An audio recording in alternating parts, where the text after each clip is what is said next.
Hi everyone, this is Sam with the Wine News in 5.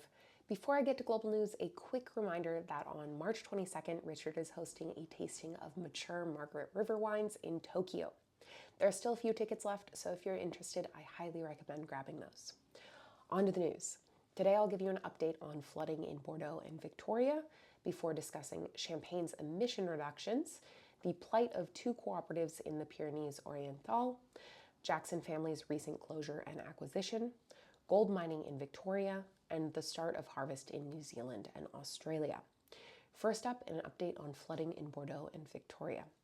After last week's news on the record-breaking 40 consecutive days of rain in France, this week saw producers struggling to get into their vineyards. Bud break has already occurred 2 to 3 weeks early in many parts of southern France, which means growers are rushing to complete pruning and plowing. But due to the sodden ground and flooding, tractors can't navigate the vineyard. Growers have taken to working on foot or all-terrain vehicles, with one man making the news for pruning from his kayak. Damien Honore, president of the Aude Wine Growers Union, emphasizes that even as growers rush to finish their spring vineyard work, the biggest issue is fungal pressure. He's quoted by Vitisphere saying that this year's harvest will depend on the treatments. Meanwhile, the floods in Victoria at the start of March have done irrevocable damage. Grape growers are calling for March's deluge to be declared a disaster under the state and federal government-backed disaster recovery funding arrangements.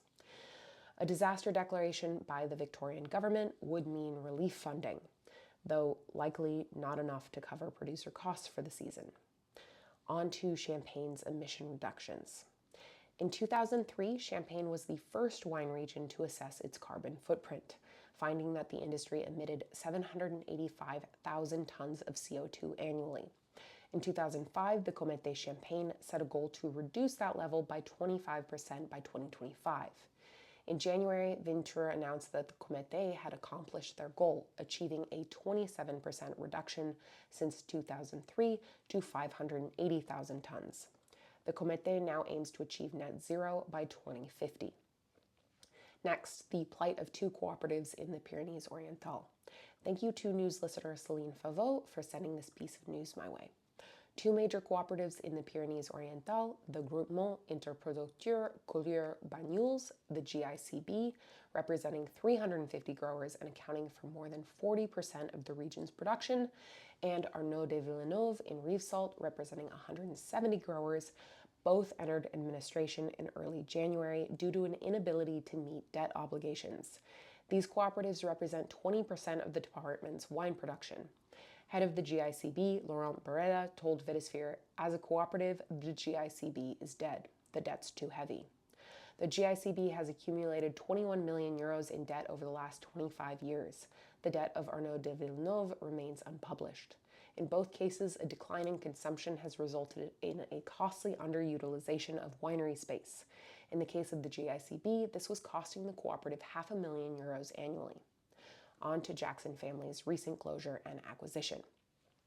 On February 12th, Jackson Family Wines closed Carneros Hill Winery in Sonoma, eliminating 13 positions. Sean Carroll, Jackson Family's Director of Communications, was quoted by the drinks business saying, "We've closed our Carneros facility, which served as overflow production capacity and was not tied to any specific brand. The site had become underutilized, and we consolidated operations accordingly." On March 3rd, KGW8 announced that Jackson Family Wines had acquired the Oregon brand Big Salt last year, timing the announcement of the purchase to coincide with the release of their 2025 wines. Big Salt is a brand that was founded in 2016 by John and Ksenia House and specializes in white blends. There is no associated winery facility or vineyards. Instead, the brand sources fruit from sustainably farmed vineyards throughout Oregon. Contracts will stay the same. Production has moved to Jackson Family's production facility in McMinnville, and both of the houses remain with the brand on 5-year contracts. Next, gold mining in Victoria. On March 11th, ABC News announced that Orica, a gold exploration company, recently purchased 3 vineyards in the Great Western GI, within the larger Grampians GI. All 3 vineyards previously supplied fruit for Bess wines. Fifth-generation winemaker for Bess, Ben Thompson, told ABC, "I feel it's quite sad because our little wine region's getting littler." He explained that with fewer growers and producers, it's becoming more difficult to represent the region internationally. But given the current climate, he doesn't blame growers for selling. Orica's representatives said that while they're hopeful that they'll find enough gold to justify a mining operation, it's not a certainty. Finally, the start of harvest in New Zealand and Australia. New Zealand kicked off harvest in Northland on January 23rd, closely followed by Hawke's Bay and in recent weeks Marlborough and Canterbury. In Australia, Hunter Valley kicked off harvest in mid-January, with Tasmania, Coonawarra, and Barossa joining in the past 2 weeks. That's all for this episode of the Wine News. If you enjoy this newscast and you'd like to see it continue, please become a member of jancesrobinson.com. And if you have breaking news in your area, please email me at news@jancesrobinson.com. Thanks.